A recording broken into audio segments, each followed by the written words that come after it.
You're listening to Skate of Thrones, your go-to podcast for dialed-in LA Kings coverage.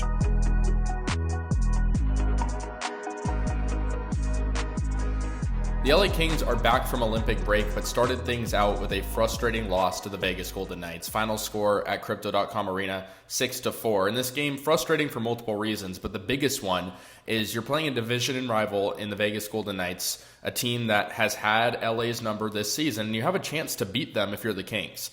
The Golden Knights were without 5 key players, some of their best on the team, some of their top scorers in 5 Olympians that played in the gold medal game. Jack Eichel, Mark Stone, Noah Hannafin, Mitch Marner, and Shea Theodore. Those are 5 massive contributors for Vegas that did not suit up tonight for the Golden Knights. But nonetheless, Vegas was able to string together a lineup mixed with veterans, role players, guys from the Henderson Silver Knights, the AHL team, and got things done in this game. It wasn't a perfect game by any means, by really any measurable means. But Vegas was able to come out ahead, finish strongly in this game, and defeat the Kings by 2 goals. The Kings did have a debut, a very special debut from Artemi Panarin, recently coming over from the New York Rangers in a blockbuster trade. But I think in the air you could still feel sort of the lingering sadness, if you will, of Kevin Fiala being out for the season. I mean, you can make the argument that, the type of player Kevin Fiala is doesn't necessarily make some of his line mates better, and I think I would agree with some of that sentiment, but you never want to see one of your best players or anybody get injured like that. And so, the Kings upgraded at winger in terms of bringing in Panarin, but still, the personnel they have is not necessarily the top-tier personnel, and the Kings are on the outside looking in of the playoff picture because of this loss. And it was a wild night in the Pacific Division with the Anaheim Ducks coming back and beating the Oilers. And I'll talk about that in a moment because the Oilers are playing the Kings tomorrow at the time of recording this. But it wasn't a great start for the Kings, giving up a goal to Pavel Dorofeev. He ended up having 2 goals in this game. He was very good for the Vegas Golden Knights. And, the start wasn't great for the Kings. It felt like they weren't moving the puck a whole lot. I think that's been a pretty common theme this season. But then you start to see the puck movement pick itself up with Artemi Panarin. The Kings get a power play, and Quinton Byfield scores his 12th goal of the year off a nice pass from Artemi Panarin.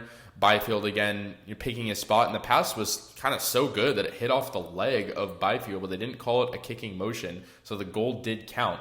Then a beautiful goal in the second period. It was the only goal of the second period and the only time that the Kings actually led in this game, from Adrian Kempe, his 21st of the year. A beautiful sequence. It saw Artemi Panarin lead the charge. This was his 40th assist. He gets a secondary assist on this play. Andrei Kopitar makes a really nice play to lead back to Kempe, who fired it home past Adin Hill, and the Kings take a 2-1 lead. But from there, we go into the third period, and it's 3 unanswered goals from Vegas. Colton Sissons starts things out. Adin Hill, the goalie, actually gets an assist on that goal. Brandon Saad and Riley Smith follow that up with goals of their own, and the Kings find themselves down 4-2. And, even before Vegas started to score those goals, because they didn't score until 8 minutes into the third period, they were really ramping up the offense. They were forechecking, they were putting pressure on Anton Forsberg in the Kings' crease, and you could just feel the momentum starting to shift a little bit.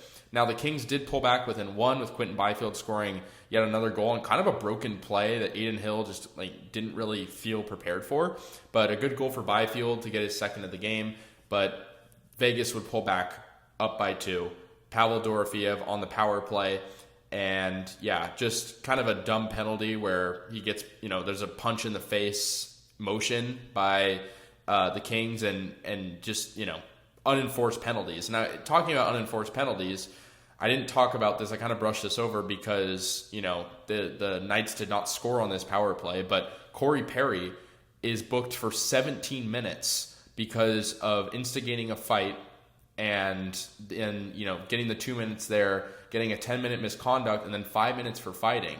And so, it's not like Corey Perry is producing at the highest level right now and that the Kings necessarily need him to drive an offense, but you're still down a player, you're down a winger, you're down depth, and it was just kind of setting back the Kings. I mean, we know how undisciplined the Kings have been this year. It's not a great thing to have a guy like that out for 17 minutes and then also give Vegas a 2-minute minor. So that was something that happened, and, he ends up getting in the fight, whatever, ramps up the team a little bit, but it does result in 17 minutes of penalty time. So, yeah, Pavel Dorofeyev puts the Knights up 5-3 in the third. Then Brant Clark with a really nice goal, his 7th of the year, finding, the high slot and going top shelf. That was a really nice goal for the Kings, with the 6th attacker pulling Anton Forsberg, but then Ivan Barbashev gets the icing on the cake for the Knights with the empty net. So, yeah, I mean, it's just a frustrating loss for the Kings. You have your debut from Panarin. He was phenomenal in this game. He was driving the puck. He was moving it. He was getting chances. He had a couple of good shots as well. Didn't score a goal, but he was making waves in the offense.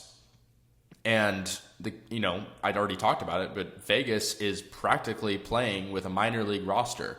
And so, yeah, and I haven't really talked about the defense yet, but the Kings' defense was making a lot of mistakes. There were some bad turnovers in the D zone. Cody Ceci, others. You can upgrade the offensive group all you want. You can bring in Panarin, but there's still issues on the blue line. I know the Kings are known as a defense-first team. There's a reason why they're the 30th ranked offense in the NHL, but the defense just hasn't really been that good this season, and I don't think that's a hot take by any means. The personnel is just not really there.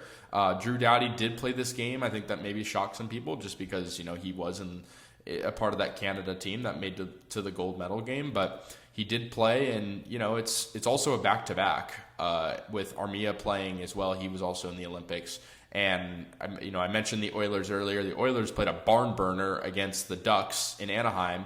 Then both these teams have to play back-to-backs, and the Oilers obviously scored 5 goals but gave up 5 against Anaheim, and the Kings had a barn burner themselves against Vegas. So, it's going to be a really interesting game and a big game against the Oilers tomorrow at the time of recording this.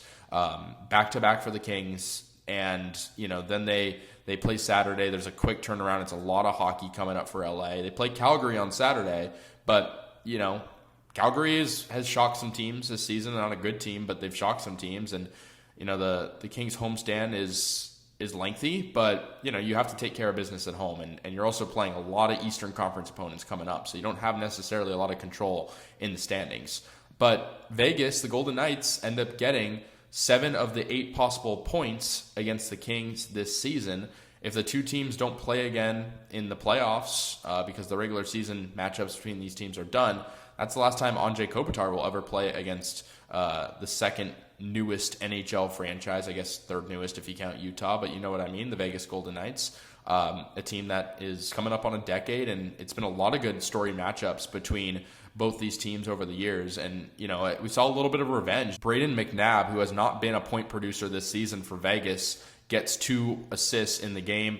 That was kind of a surprise. You also saw multi-point games from Riley Smith. He had a goal and an assist. Colton Sissons had a goal and an assist. 3 assists for Tanner Laczynski, and 2 goals from Dorofeyev, like I said. Braden Bowman with 2 assists as well. So Vegas was just, kind of waiting for that third period to come around. Score 5 was not a great game for Anton Forsberg. I thought it started fine for him, but, it's the defense as well. And the Kings just, could not control the pace of this game. They end up winning more faceoffs than Vegas, 53.5% or so to Vegas is 46%, but it just wasn't enough. And we're just seeing shades of this team that doesn't really try a lot on defense.